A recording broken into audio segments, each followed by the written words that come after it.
Hello and welcome to the Arsenal Bite Size podcast. I'm your host Clayton and we're back with a match review pod. It's not this time reviewing Real Madrid, although we can go into that again, but this time we slapped Ipswich 4-0 and we're going to be previewing the Palace game. And to do that, I've got Uncle Mike back on the pod. How you doing? Good morning, mate. How are you? I am buzzing. I'm buzzing. I think in terms of weeks, that I don't think they come much better than that, do they? I know it's only Ipswich, but there's something about a 4-0 win after slapping the champions of Europe and knocking them out. It hits a bit different. It certainly does. It just makes that week a little bit better, doesn't it? Because you can just extend the wallowing in the content, and it just sort of tops it all off. Because it would have been slightly disappointing if you'd beaten Madrid and then not just got the result, but I thought we played extremely well. So that was, we're going to go on to it, but it's just very encouraging signs for the remaining of the season. So yeah, good Yeah, week. definitely. And I think the other thing was, if we lost, could Liverpool have won the league this weekend? Yes. I'm sure. Yeah. Yes. Yeah. So I mean, you know how Sky are desperately trying to keep the title race on. It's absolutely laughable. We all know that it's done, but it is nice just to extend it. But the only thing by doing that, and they can beat, isn't it? If they obviously we've got to win tomorrow night, but if they beat Spurs on Sunday, then that's that. It's done. So they get to celebrate it at Anfield. What I don't want is the guard of honour for us to do. It's a load of nonsense anyway, but they're seeing it as some sort of trophy that we've got to do a guard of honour for them. So I don't want to go down that road if we can. Unfortunately, I think we will. Just knowing what our manager's like, I think he's someone that respects traditions and. Yes, he'll probably do it anyway. So, which will be a classy touch, to be fair. But it's just, I'm getting more and more pissed off with Liverpool fans recently. So, but that's another story. But. No, to be fair, I'm actually in the minority there. Like, no, I'm not saying I want to give them a guard of honor, but I think we'd look a bit tin pot not doing it. Like, yeah, I think I know, yeah. So I think it's just one of we're not that sort of club, so it will No. happen. But yeah, I get that point. Yeah, Yeah. For me, it's just a case of bite our tongue, give it to them, and like this is I've seen this kind of narrative flying around, like to wind Liverpool fans up, but I do believe it. I don't think anyone gives a shit about this title this season.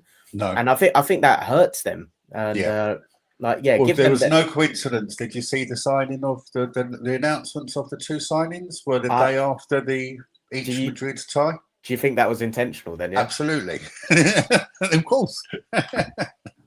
Well, I mean, it just takes the spotlight. I mean, they were probably not to know that we were going to win, but but it's certainly that announcement. Certainly, the Salah one is going to dominate the football world, isn't it? That announcement. So if you can take, if you go back to it, no one's giving a shit about them winning the league. You can just take a little bit of shine off your rivals on even when they win or lose. I don't know. We're thinking too deep. I don't know, but yeah, it is quite strange that that was no coincidence that those two dates. Yeah, we'll see how it pans out. I think my thing is I'd rather Liverpool win the league by winning a game than us losing a game. And it's like, oh, Liverpool are confirmed champions. So we'll see how it all pans out. But before we get into Ipswich, I want to see how you felt last week. We've obviously spoken a little bit on WhatsApp, and I think we spoke a little bit after the first leg, but yeah, I mean, we have to milk Real Madrid while we can, right? So going into the second leg, 3-0, remontada was the word doing the rounds. Were you fearful of the remontada? Well, I think I had mentioned it before that I was on a cruise for the first leg, so that was quite anxious. Was on the cruise and we didn't know if it was going to be shown or not. So we boarded, and then I spent 5 days like having a word with the barman saying, "Oh, mate, you're making sure you're showing that game on Tuesday, yeah?" And it was like, it's just whatever feed comes into the ship, because you're in the Mediterranean, and it's just like they did show us the Everton game on a Saturday, which was quite encouraging. That we could watch that, but I was just a bit fearful of the Champions League, so that was a weird experience, thinking you wasn't going to watch it, and then able to watch it. So that was a brilliant night, just watching that. And then the second game, you kind of get swept up with all the PR hype, with the motivational speeches from the cleaners at the stadium and the coach driver, and they're pulling players out, dads out at 4 o'clock in the morning to post on Instagram, and they're closing the roof, and he's wearing the jacket, and all of this nonsense. And then it's such a massive PR machine, and they've got the history that they can almost say it with chest. But when you look at tactically, on paper, you've said it before, play the team on the pitch, not the badge on the chest. And after that first game, I watched a couple of videos, and you could just see that they were no way were they going to be able to compete with our players, physically, with the press, and it just panned out that you could see the way Bellingham was getting petulant. They just disrespected us and was not expecting us at all, and just thought they could vibes it. And they'd crack them, and we would crack. And I was so proud of the way we went out there, and not only stamped our game on them, and because that is a huge statement. And I really, really wanted to win it out there, not just. Me too. We went. We lost 2-0. We tried to defend, and we got overcome, and we just hung out to the 90th minute, and we lost 2-0 on the night, but we went through. Didn't want any of that nonsense to go through. And then if you look at it, we could have actually gone. I don't think it's unrealistic to say it could have been 8-0 over the course of the 2 legs. If Saka scores that pen, oh my God! Then what happens? I think we're clearing the stadium up. Yeah, then what happens? So your experience was a lot different to mine, and I'm so jealous of yours. But I was, I'm here in Manchester. I was fearful of going out because I didn't want, even though I thought we would go through, I didn't want to be in a pub with United and City fans gloating on one of the potentially the worst crumbles in Champions League history. Well, there's no way I wanted to be there. So I can't remember if I said this on the pod last week, but we won, and I had Man United fans, not from Manchester, shock in Madrid, trying to gloat to us and stuff. And it's like, that's one for off camera. How that ended up. But win or lose, you're gonna get shit. Yes. So it was, but then during the game, and I think it's a classic case of. Watch the game again with no emotion. Have you done that? No, I haven't. But I was actually thinking it. I was like, we've got this in control here. I was not worried. In the first half, I was, and I was shitting myself with the penalty.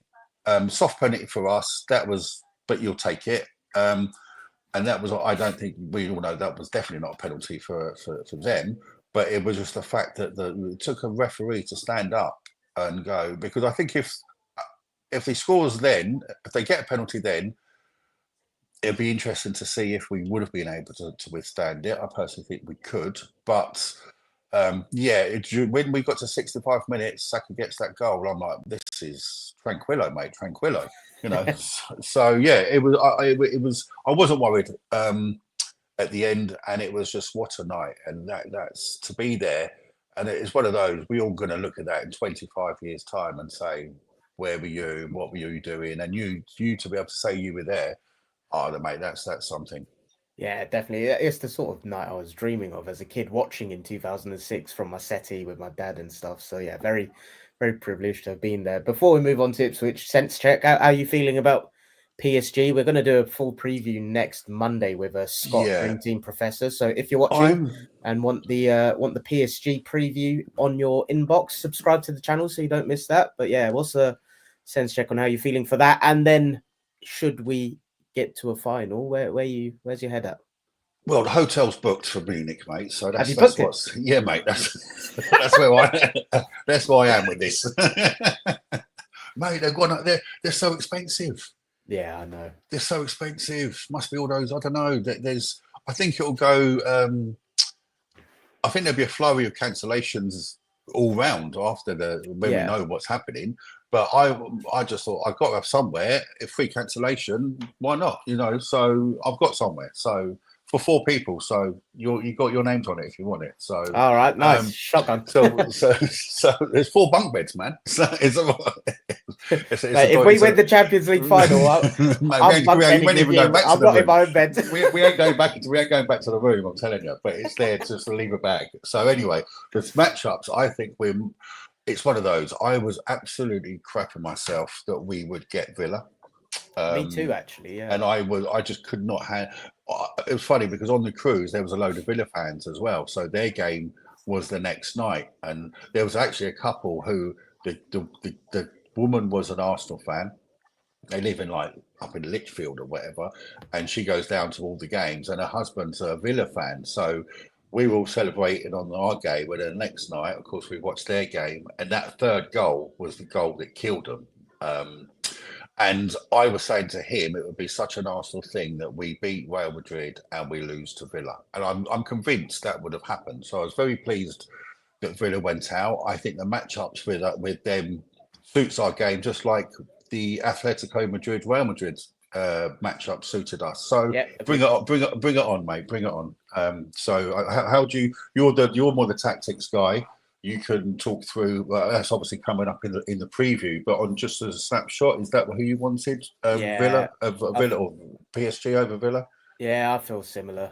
Exactly what you said on the matchups. To be honest, I think Villa would have mid-blocked the shit out of us and probably shithouse the goal. And yeah, you're looking at Emery's done a number on Arteta. Whereas with PSG, they're a fantastic team and they'll cause us problems, but I think they've got weaknesses we can exploit. Yes. And I think we're positioned to try and mitigate some of their strengths as well. So it will require some luck going our way, but yeah, I think we're positioned. That's the matchup I wanted. I'm not saying we're conclusively going through, but the matchup I would have wanted. But it gives us the best. It gives us the best chance, I think, of going through. And as you say, everyone's raving about they're the best team left in it. Well, if you go out to that, is a different narrative than going out to Villa, and as you say, it then becomes the Emery show. So no, we don't need that.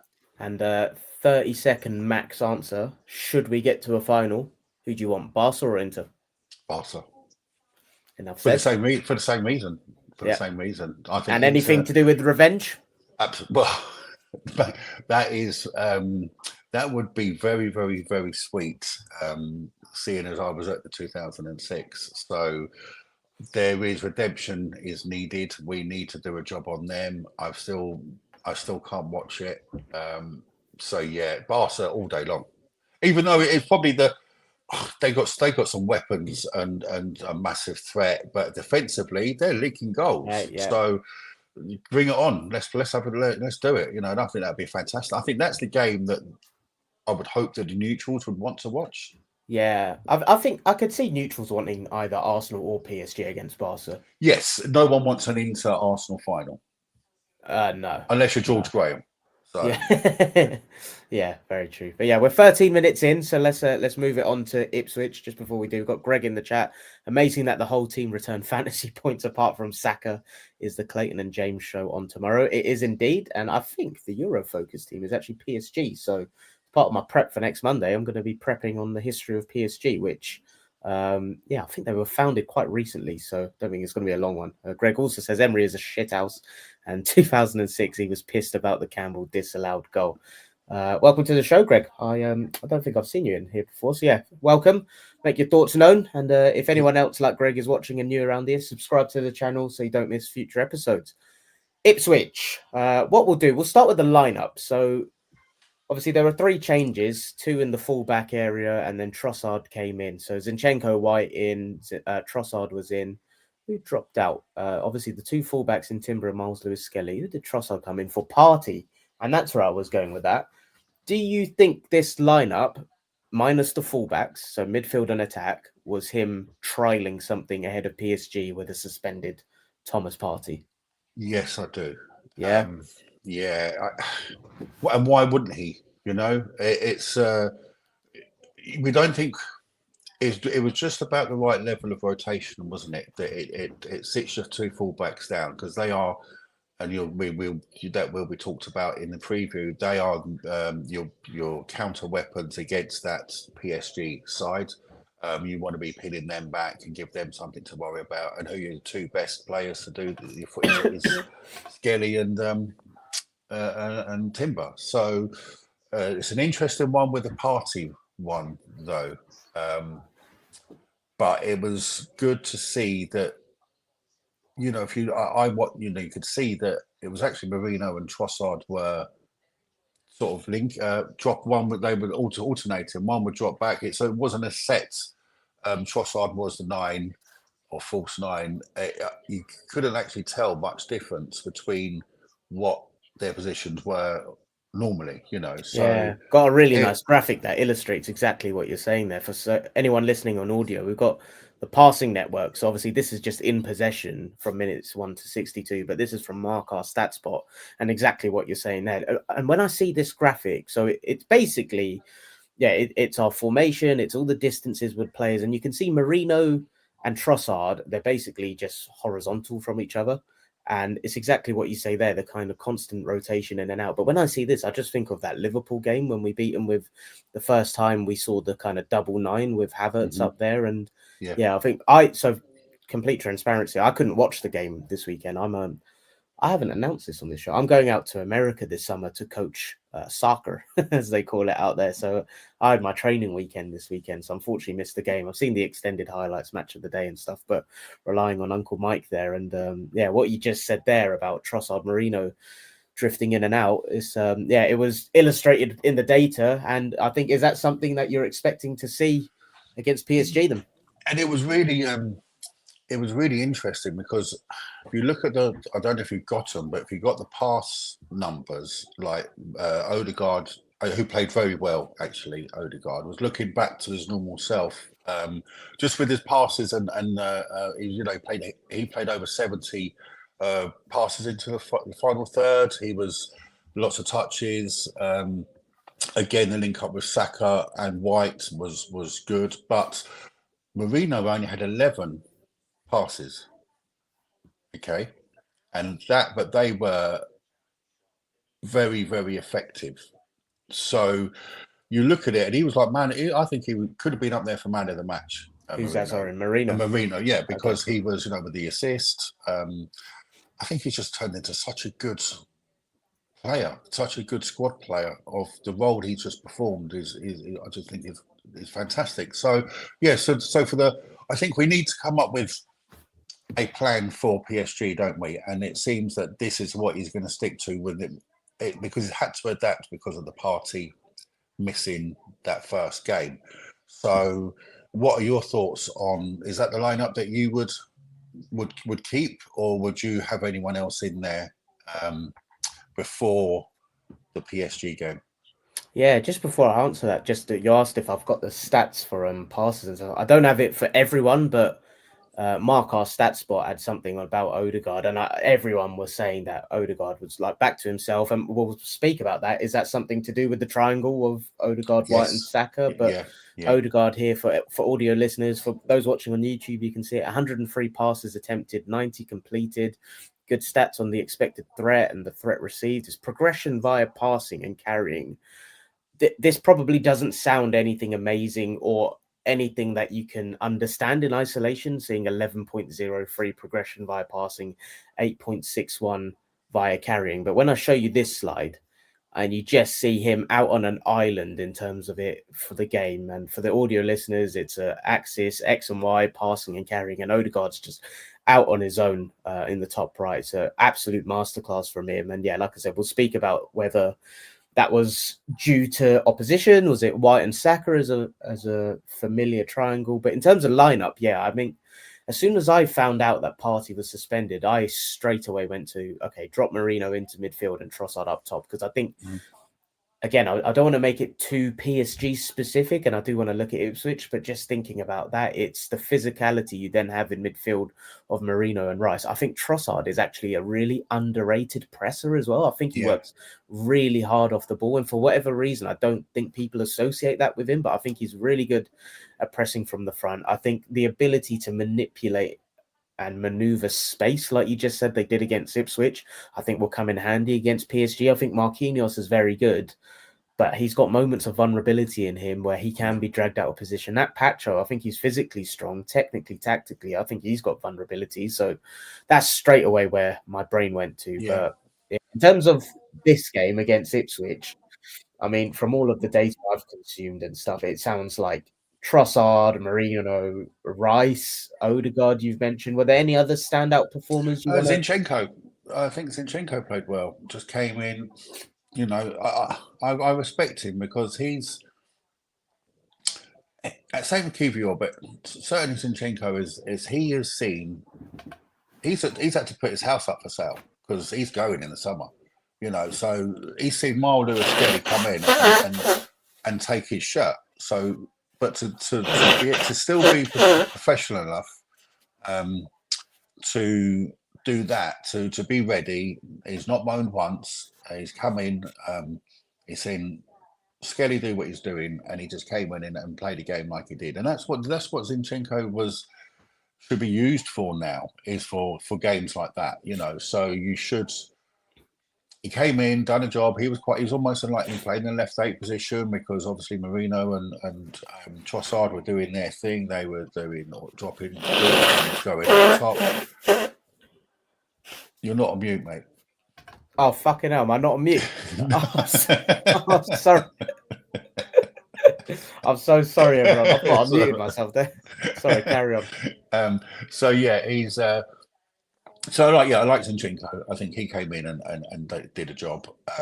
And then Martinelli, we're good to see him again back on form. So that's what we need, don't we? We seem to be hitting form, some of these players, just at the right time. So yeah, I was impressed by Zinchenko. Yeah, Zinchenko's an interesting one, and even Kivior. There's a lot of talk about both of them going, right? And I think, what fees are we looking at? Because if we can't replace them, no. I mean, Zinchenko, do we need a replacement? I'm not sure, but no. Kivior, I mean, he's quickly become a very dependable squad player, hasn't he? And if you can't get someone in for less than 20 mil, I'm thinking, is it worth it? And but I mean, he the one good thing is you probably put 10 mil on his price, easy. He's put 10 mil. So before this, we would have probably taken 15, 20 for him. Yeah, in the summer. Before the Madrid games, you would have said, if someone offers you 20 million for Kivior, you're saying, yeah, go on. Because you just want to build up that pot. You want to build up the Isaac fund. So, and 20 mil in the Isaac fund would be decent. So, but now I'm thinking 40. Surely he's got to be, you know, if he gets us to the Champions League final and heaven forbid we win it, he's walking out there with a Champions League medal in his back pocket. Now, the only thing is, will he want to stay and be the understudy to Gabriel? Is Gabriel going to go next summer to Saudi, and then Kivior moves up and is next man up? I don't, you know. I'll be quite out there with this. I think Kivior is happy as an understudy. He doesn't strike me as that person that's going to go banging on the door demanding things. I think he's quite a mellow, shy, timid person, and I think even within the team, like, you can see his confidence growing, but he's never going to be someone that's like demanding and shepherding players into position. By the way, a bit of housekeeping. Did I mute myself that time? I blew my nose. Okay, nice.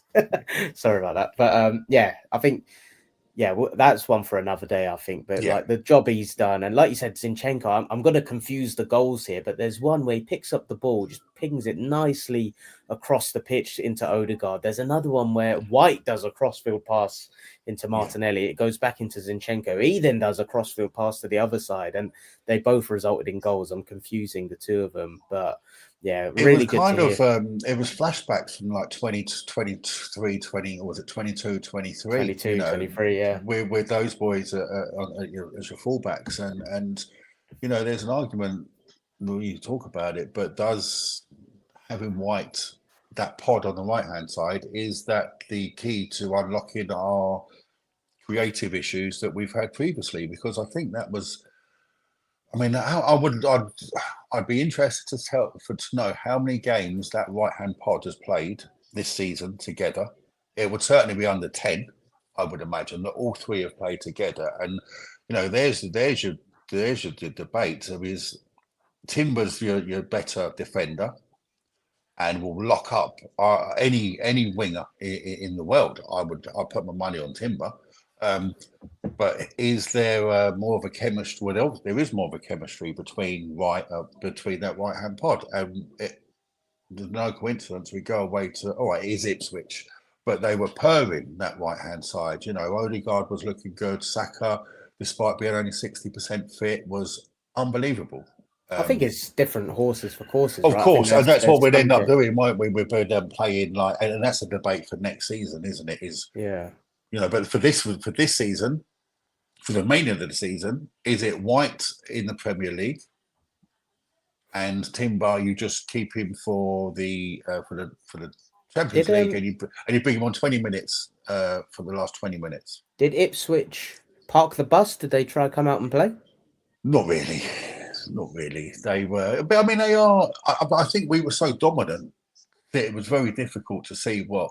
But did they just park it? The reason I'm asking is I'm trying to work out: is this the solution to your low block? Yes, yeah. That's what I was getting at. Is that you're more. They did try and park it, but they were. I think that overlapping and all that chaos and carnage that right hand side can cause. I think that in the past, if you're doing that for over 70, 80 minutes against a low block team, we have managed to break them down. And I think that is what could be the secret for going forward is, as you say, horses for courses. But the reason tactically I like it is, especially against those deep blocks, White, he's the overlapper, right? And by virtue of doing that, you bring Saka and Odegaard inside, and I think you look at the way they combine for when Saka missed a couple of chances. White's on the outside, that drags someone out, so there's space for Saka and Odegaard to do what they do best, combining in tight spaces. I think with Timber in there, Timber goes inside where Saka then goes outside, and Saka's comfortable outside, but you want him closer to Odegaard in tight spaces centrally where they can combine 1-2s, bang. And I don't think it's a coincidence at all. When I've got this stat here, the White Odegaard Saka triangle, they actually created 13 chances in this game. So obviously it's just one game, but we've seen what they've done prior to all the injuries and stuff. And we've had them out. We've had each one of them out for what 3 months each. Yeah, I would say. So you look at our remaining fixtures, and we've obviously got Palace midweek. And to be fair, I don't think Palace will actually come and park the bus. No, they did try to play us. That was the game Saka got injured. Yeah. But then I'm trying to look at Newcastle. That's our final home game of the season. That'll be a battle. That to me seems like a Ben White game. So to be honest, the remaining games are in the league. Palace, I don't think they'll park it. Bournemouth, I don't think they'll park it. Liverpool, that's at Anfield. They're going to go for it. Newcastle at home, and then Southampton away. It's only Newcastle left that I can really see parking it. And that to me feels like a Ben White game based on what we're talking about, because you can immediately see it where whoever plays left back for them trying to track White as he goes outside, and then Saka, Odegaard coming in. They're having to drop Bruno or Joe Linton in there. So I think this is why when people try and downplay injuries and be like, oh well, White got injured, but you had Timber. It's like, Timber's fantastic, but we want different players to do different things. And you can see it. We just slapped them 4-0. But we'll go into the kind of nature of the game now. And you touched on it before we got into it. Was this some of the best football we've played? And I've seen Arteta said the first 35 minutes was some of our best football all season. I think that's a hell of a shout, because for me, question. How did it compare to the first half against Sporting Lisbon away?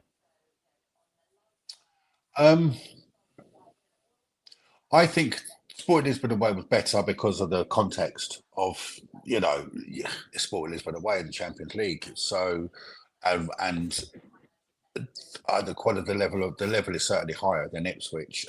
I just think we blew them away, and it was one of those where very early on, we always say, what Arsenal was turning up. You know if they're in the mood. You got that sense that they were. And everything just seemed to. You can see there was an intent. There wasn't.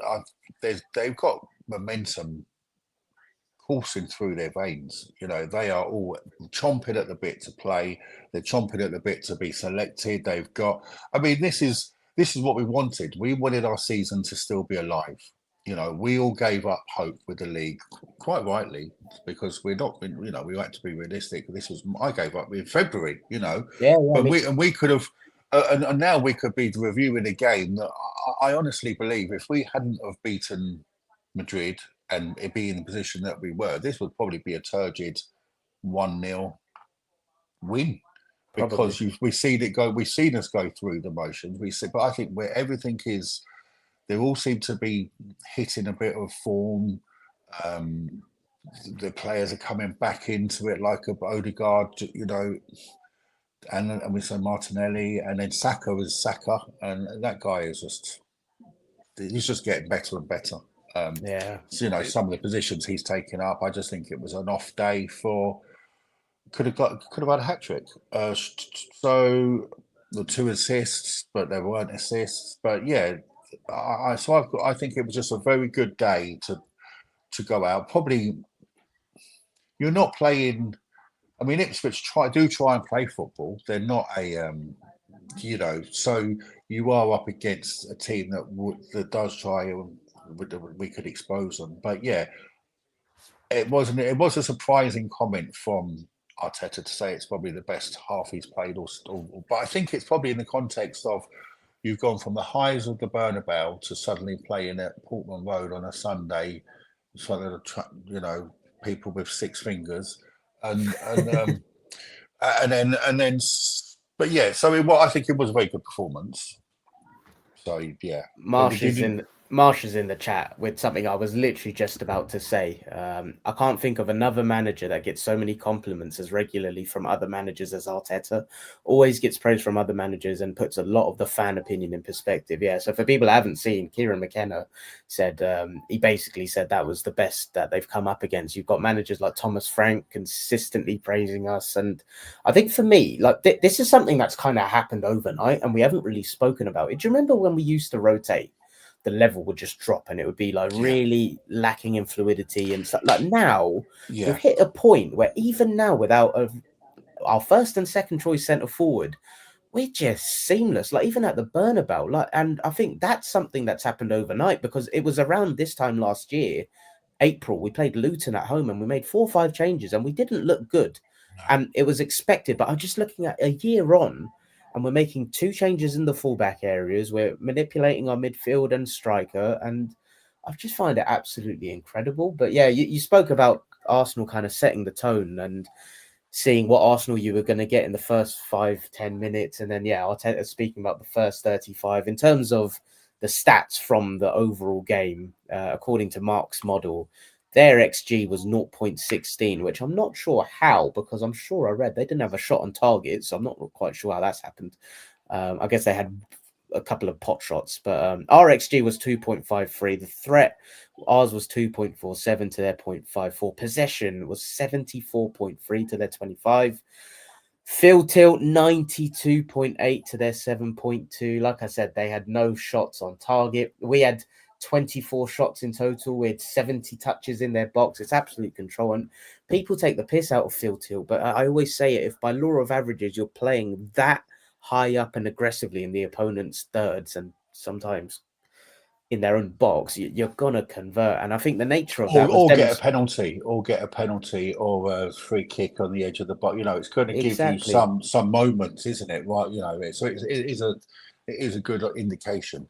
And I think that was demonstrated by the first goal. Like we worked it really well to get into the box, but then it wasn't the prettiest finish, was it? But by virtue of just consistently being in there, Trossard slots it away. And I mean, to be fair, obviously I didn't watch that live, so when I watched it back, I was actually laughing. But I was really happy for him because I think his role in the squad has been quite weird this season, and I think he's underperformed in periods when we've needed him, but now, when we need him to kind of slot in and do a job and potentially play against PSG, he's coming up with a brace. So, what did you think of the first goal?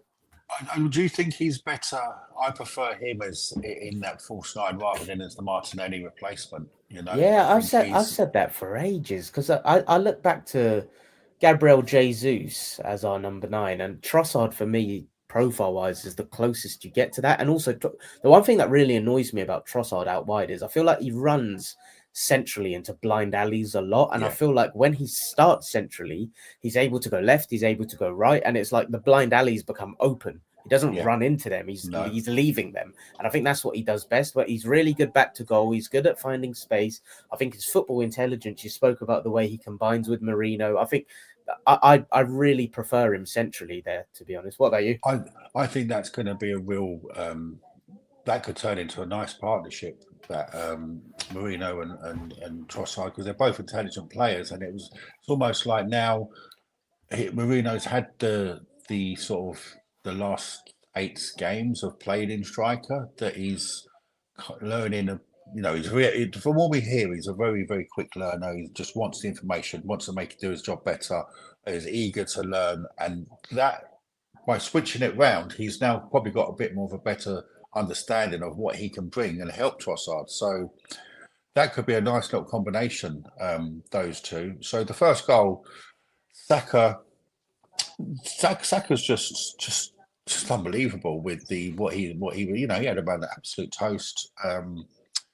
It just needs tweaking, just sharpening up Saka. I really liked his reactions though when he missed. He was kind of laughing, and the reason I like that is there's an interview with Salah where he speaks about Arsene Wenger, I think it was, telling him, like, I may have that wrong, I may be confusing interviews, but there's something where the one thing that I'm not confusing is there's an interview where Salah speaks about when he misses, he laughs because he's just trying to treat it like it's another action and not get in his head, and the kind of emotion and belief you portray out to people. Like if you're laughing about it, you look relaxed. You don't want it to get in your head, and that's the thing I like about Saka. He's kind of adding this element of arrogance and self-belief to himself. He now believes, doesn't he? He now believes that he's up there. Do you know what I think? Really, I think what's got in his head was the disrespect that the Madrid journalists, when they were asking about what have you got to do to be on the level of Vinicius or Vinny Jr. and he believes he's there. And he believes he's there. And he's like, as in what? Yeah. You know what I mean? So, and I think that's why, I think that's why they were so, going back to the Madrid game, those players were so incensed when he missed this penalty, because they were thinking, you're taking the piss here. And he was. See Rudiger barging into him. Yeah, so but I think he now believes, and he's backing it up. He's backing it up. He was unbelievable. Well, he's a 70% fit on Sunday, and he was unbelievable. So so it was good to see him back. Good to see that partnership back, and it's probably the luckiest assist that Odegaard's going to get this season is that. I have to confess too, I was at work on Saturday and I was watching it on some whatever, and so and it's a bit difficult with I didn't have full commentary, so but from what I saw, that was nice finish from Trossard, and the second goal, Mikel Merino, mate. Oh my god. I mean, there are people. Do you think he meant it? I do. Yeah, I do, because just straight away but I don't think the way that the ball was pinged into him, you're going to generate the momentum to try and get that on target. And straight away, as it left his boot, he was straight away looking behind him at Martinelli.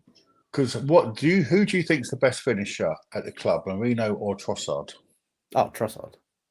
But Marino, I think, is close. Finisher. Second, finisher, as in striker of the ball. Yeah, Trossard comfortably for me. But I think Marino, if you look at him, look at his technique. And that's what I think why he was, you say the power wasn't in that, the cross, was it? So, and obviously he was being blocked off. So he's done that little touch to Trossard.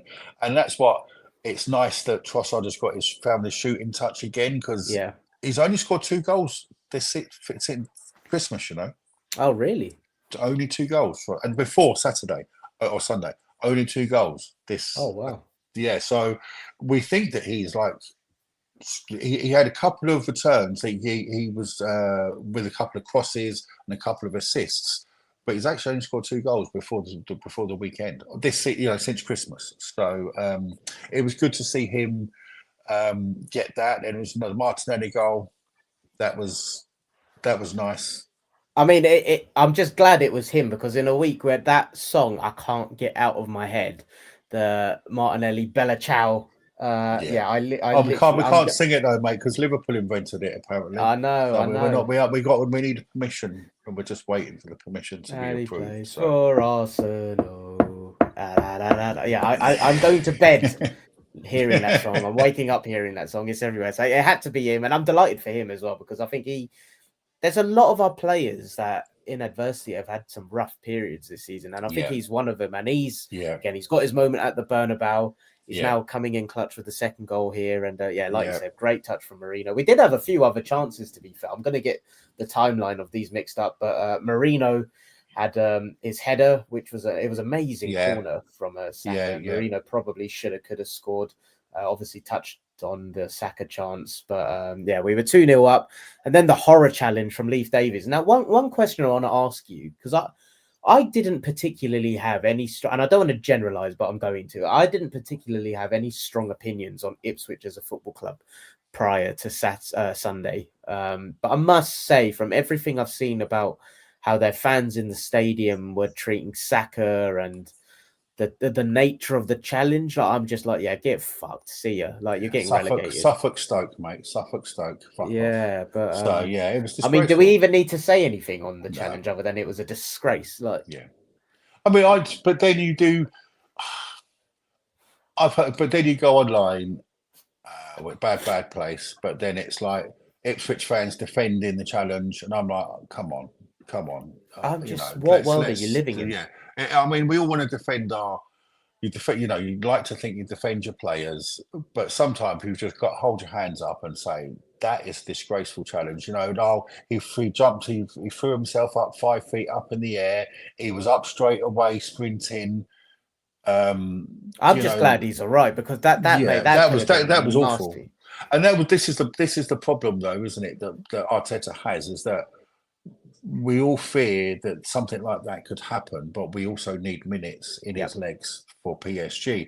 So every time he gets the ball, every time a player goes near him, we're all wincing and saying, no, please, no, just, but he needs the minutes in his legs. So, but what he's turning out when he's 70% fit, this is his 6th game. He's only started 2, which are the Madrid games. No, sorry, played. I think this was the 3rd game he started.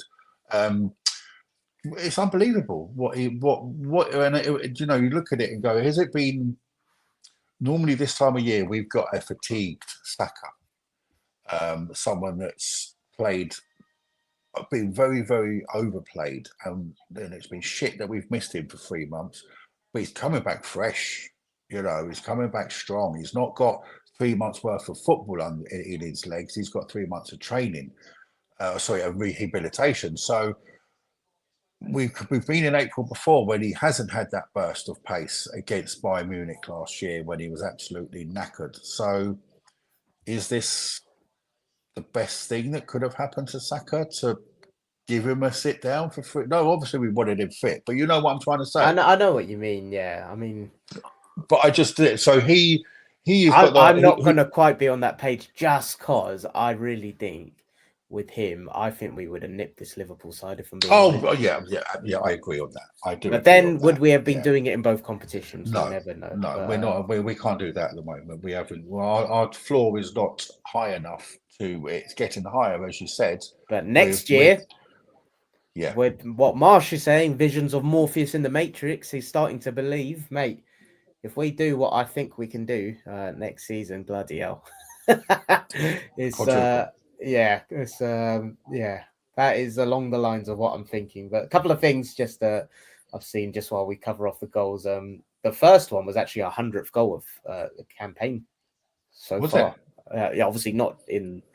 And it was Martinelli's 50th as well, wasn't it? Which exactly, is really good to see. That was the second one I was going to say. So 100 goals for us across all comps, and Martinelli with his 50th. I'm surprised it's only 50. I feel like that surprised me actually. But one thing I was just seeing in the background as well, I forgot Saliba made a great pass for the second goal, didn't he? But yeah, the red card happened, and then I think that kind of correlates with everything you see. So Arteta spoke about first 35 being incredible.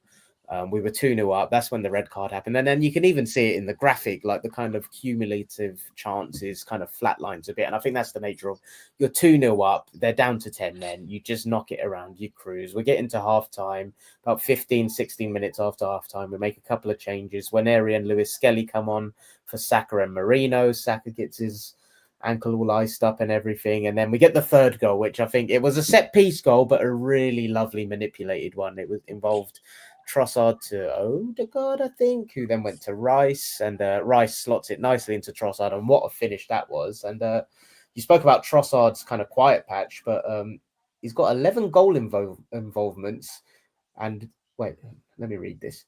11 goal involvements in Trossard's last 13 versus promoted teams. So he clearly likes stat padding against these. But yeah, great finish, that one. And 3-0, we're on the home straight. Do you know I think we had 11 corners, and 9 of them were short. Oh wow! So that was from a short corner. That yeah, goal, wasn't it? So yeah, that's an interesting thing. Obviously they've targeted, or they know what they're doing. So yeah, but it's just something quite unusual that 9 out of the 11 were short corners. Yeah, and it's interesting that one of the 2 that was pinged into the box, obviously Marino came really close from. So I don't know if that's something in the nature of Ipswich just there must be something. That's not a coincidence, because that's a targeted thing, isn't it? That why would we're so renowned for our corners or the set pieces and whipping them in that you're not going to use a huge skill that you're going to target that. So you wonder why we did. Be interesting to know why we did that. But there's obviously a reason. But yeah, and it's nice to see that it can. And it's always also good. I suppose they're working on the other thing is that if you've got PSG, I think that they just have to defend the incoming corners, and then suddenly you don't hit them with those weapons, and that's your next evolution of your set pieces, isn't it? That everyone thinks that's exactly what you're going to do. They spend weeks doing that, and it's like, actually, we've taken 9 short corners. So, yeah. Yeah, exactly. And then fourth and final goal was Ethan Nwaneri. And in the meantime, I was just trying to find how many goals he scored, because he's up to 8. Is he on 8? Yeah, I think it's 8, 9. I'm trying to find it, but I can't find it. But still, he's well above. It's 8 across all competitions. And that's incredible for his first season. I mean, he obviously made 1 appearance across the last 2 seasons. Sorry, he made 1 appearance last season, 1 appearance the season before. But in his first season, where he's actually getting some substantial minutes, to have, if we're saying 8 or 9 goals, whatever it is, I'm sure he's got a couple of assists in there as well. Yeah. And that double figures for goals and assists in his first game, that's no joke. And I know it was a deflection, but still, he's just got that ability to get the ball in those areas and generate threat, right? And again, what we speak about, when you play in the right areas enough, someone like him with that strike on him, I know it took a deflection, but it's going to convert eventually. And just really happy for him, because I don't want these comparisons to become a thing, but Miles Lewis Skelly's trajectory has just been nuclear, and I worry that people are going to forget Nwaneri. So it's nice for him to get his kind of moments.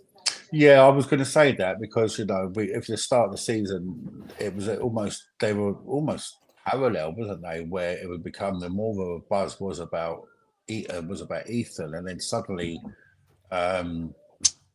Skelly has come on and Miles has come on and suddenly just really just gone supernova.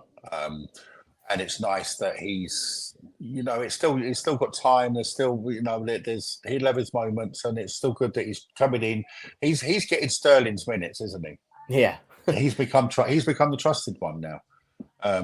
He's going to take the minutes off of Saka. He'll come off for 20 minutes, and he's getting goals that perhaps at the start of the season we thought Sterling was going to get. But it's good that Ethan's come on, and he's now trusted in that system to do that and to deliver not just goals but also assists. I think it was a couple of games ago. It was a lovely cross, but he was putting in some good crosses. So yeah, it's really good to see that he.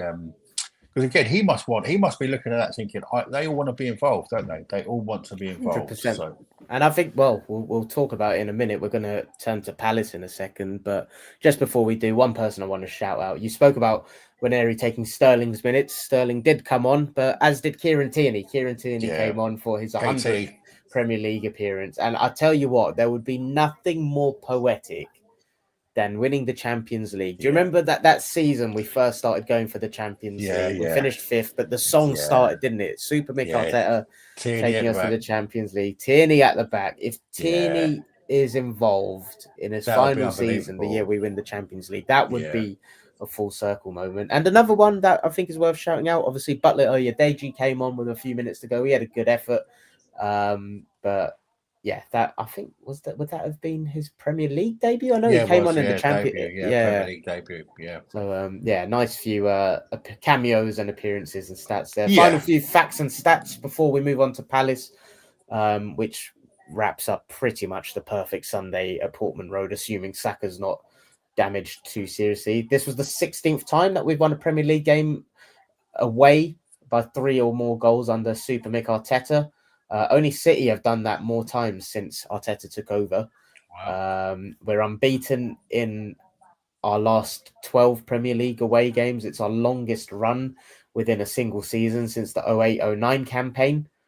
And I read out the others about, like you mentioned, about Martinelli's 50th goal and Trossard's involvements against the promoted teams. Should we turn attention to... Well, have I got anything else? We spoke about the passing networks. We mentioned Martin Odegaard. Should we turn to Palace? Mm-hmm. Be interesting to see what the vibe is on Wednesday. Where is it? There's a comment from Greg that he put in the chat that I can't find. Great time to be playing Palace. He can only see an Arsenal win. So Palace obviously have their FA Cup semi-final against Villa next weekend. So I guess the place to start is lineup. So there were 3 changes on Sunday. So the 2 fullbacks in Zinchenko and White came in. Trossard obviously came in for Partey. Do you want to have a stab at what you think the lineup will be? I guess, should we start with Bukayo Saka? What do you think? Start or bench? That's such an interesting one, isn't it? I mean, the thing is, it's a London derby. We can think that Palace are... Do you believe that? Yeah, like, I know factually it's a London game. Yeah. But do you believe it's a derby? Because I don't. Well, I say no. I just call all London derbies London derbies. Sure. You know, it's a London derby, but it's not like the North London derby. You know what I mean? I just call it that. Whether there's I don't think there's any beef between the in that sense. But I just call it a London derby, as in the fact that they do have an intensity that you don't get in any other game. And I do. Let me ask you another question. So we don't have a game next weekend. No. Sorry, this weekend coming up. Yeah. We do have a game next weekend. So we have 6 games, 6 days before the Champions League. Okay. Yeah.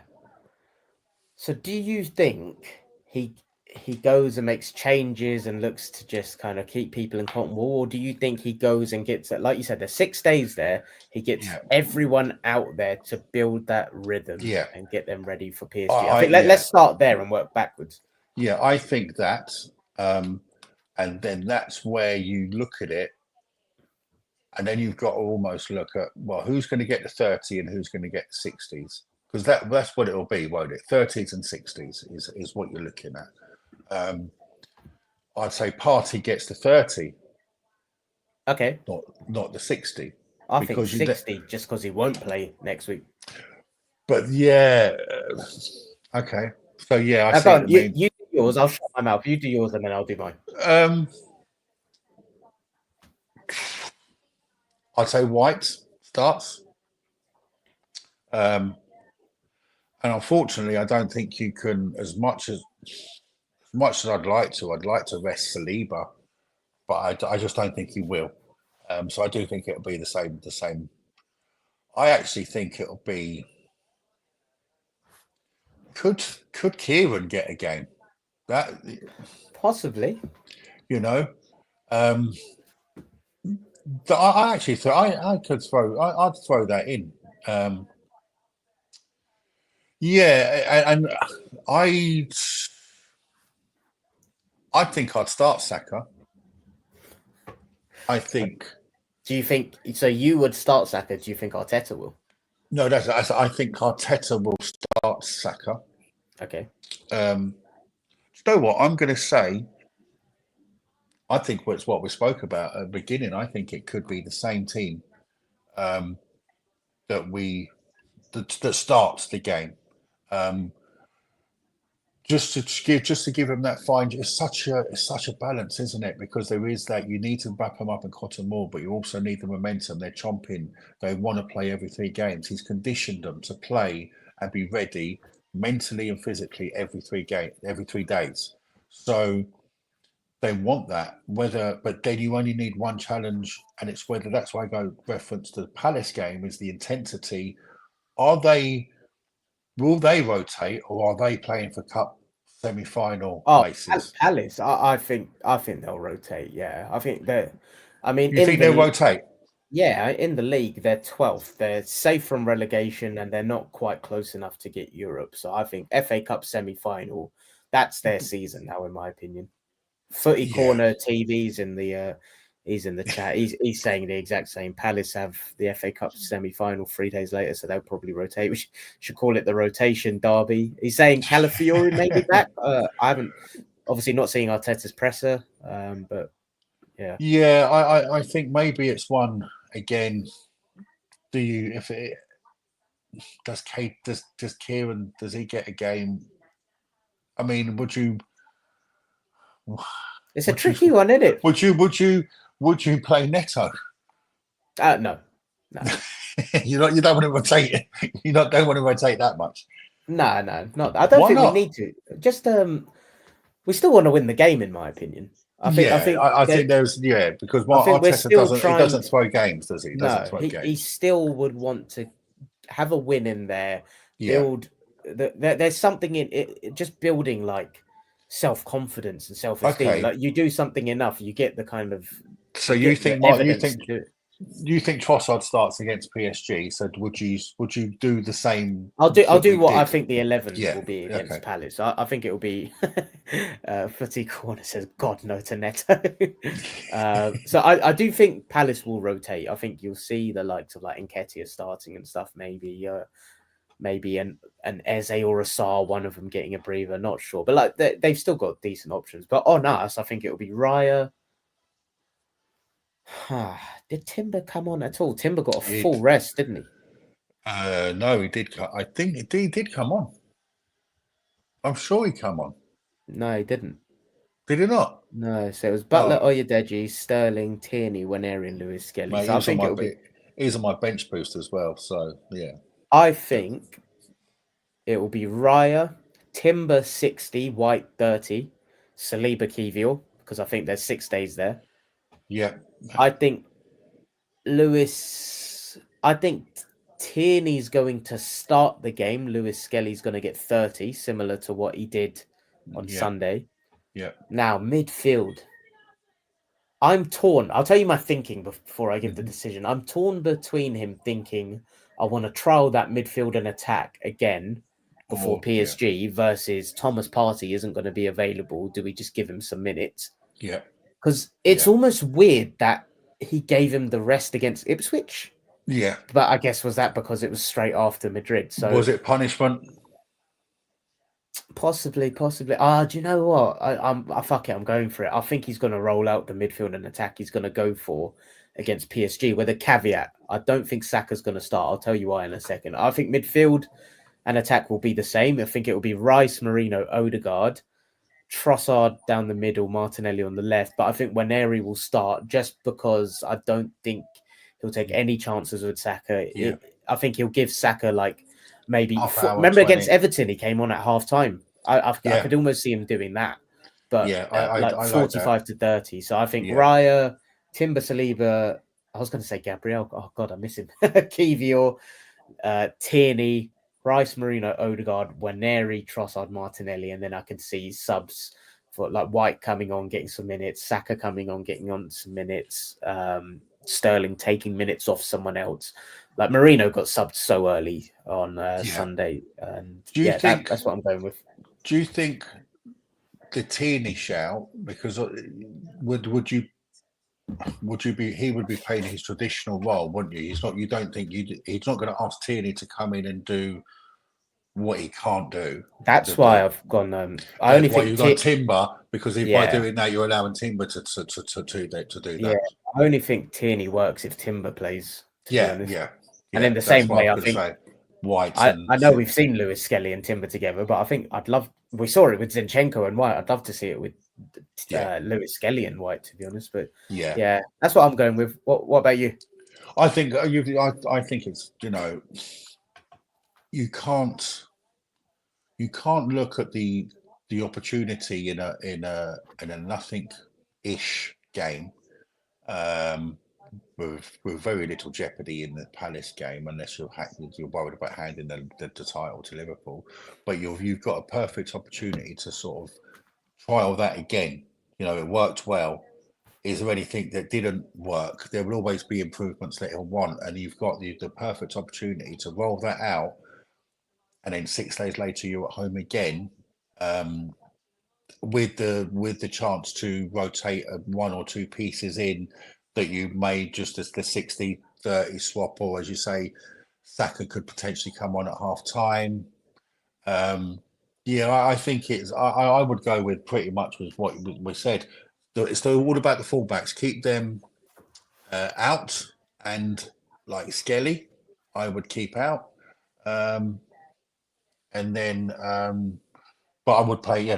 Possibly start with the Timber shout, because if you've got that, unless he does go Zinchenko again. But no, I think it's what you said. I think stick to the same. Fair play. And in terms of Palace, like we said, they do have their FA Cup semi-final on the weekend against Villa. They're not doing great in terms of recent form. They drew on the weekend 0-0 with Bournemouth. They did get a red card. I think it was Richards that got the red card in that. But their team from there, the team there was Henderson, Richards, Lacroix, Gay, Munoz, Wharton, good player by the way, Hughes, Mitchell, Sarr, Eze, Mateta. But prior to that, they obviously got thumped 5-0 at Newcastle, lost 5-2 at City, and then prior to that, they had a decent run. But yeah, I think we'll see a little bit of a rotated team. Would you have a guess at a score prediction? 3-1. I could see that. I think I can see them. I can see us winning comfortably and then conceding a goal through mass changes, like we're 2-0, 3-0, and then we make a few changes and then concede a stop goal. And that's what you said earlier, wasn't it? It was that we sort of seem to be going into a period where you can make these changes and still the floor's been raised, hasn't it? Where you haven't got that huge drop off in quality, that you only take 3 changes and then the cohesion's not there, the partnerships are not there, and it seems to be of improvement that you can do those changes and it's not as glaring to the eye that you've made those changes. You can still be fluid. Yeah, exactly. We'll leave it there. Just a couple of comments I want to read out, which I missed. So Greg, my bad. I thought you were an Arsenal fan, but I'm getting the vibe that Greg isn't, just from the way he's speaking about Arsenal and stuff in a very respectful way. But he says he thinks people are jealous of Arteta to a degree. He's a bit of an eternal youth vampire lad. He says the ones we get up north, he's Captain Scarlet or made of Lego. It seems to stem from it's embarrassing, it's a disgrace interview.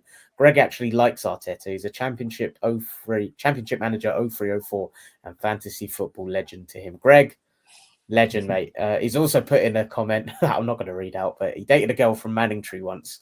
And he's got a bit of vocab there about the girls in Ipswich. For anyone watching on YouTube.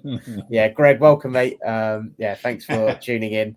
To everyone else, I do agree with Greg on that. I think it is a bit of a disgressio comment. I think that has stuck with people, that one big thing. And he's got a reputation as the whinger and always moaning, and it's quite refreshing to hear that from Greg. So it was. I do believe that he has got a reputation like that, but we don't think that he has. But I'm always fascinated how other fans see him, because I think he's getting a lot of stick at the moment, where you should be looking at places like Ange and Ruben rather than Arteta. Do you know what speaks volumes to me? Remember when we were 8th, people were doing things like, are they in the big Shouldn't be in six the top anymore? 6. And Yeah. Man United, I can't remember the order, but one of them's 15th, one of them's 17th, Man United, Yeah. Tottenham. And like, people don't give a shit, do they? It's one thing, by the way, like, I can't remember if I told you this. I mentioned it on the pod last week, but when I was in Spain and Madrid, I was speaking to a lot of Atletico and Madrid fans. Like, and obviously they're Spanish, but he's Catalan, right? So they don't need to like him. The way they rate him out there is so different. Like I said to them, like in England, outside of Arsenal, people don't really rate this guy. And they're like, what? Are they mad? And it's almost like, yeah, I mean, I'm not going to go down it again because I think I'm a broken record with it. But he's the football litmus test for me. You know, everyone has their player that you ask. I've heard you say that. I've heard you say that before. And if anyone, we did do an episode on the Arteta, which was just an hour-long special on Arteta and why we think where he's taken us forward. It was only a month or so ago, so you can look at that on the channel. So yeah, that's there for if anyone wants to go back and have a look at that. Yeah, good shout, Mike. Pleasure as always. People, give him some love. He's done this on the back of a night shift, and you'd never know. And I've never worked a night shift, but the way you've described them to me, they sound very, very difficult, especially with the recovery of sleep. So thanks for jumping on. Everyone that was live in the chat, appreciate you as always. If you want the future content, subscribe to the channel. Hopefully it's going to be a very special end to the season. As always, drop the stream a like, leave some comments below. It always helps the algos. And if you're listening on audio, a 5-star review and a comment goes a long way. The one definitive pod is next Monday. That's going to be the PSG preview. I'm not sure if there'll be a Palace review or if we'll combine that with Monday's pod. So obviously stay tuned to the channel to see more on that. Uncle Mike, pleasure as always. We'll catch you all later. Up the Arsenal. Up the Arsenal.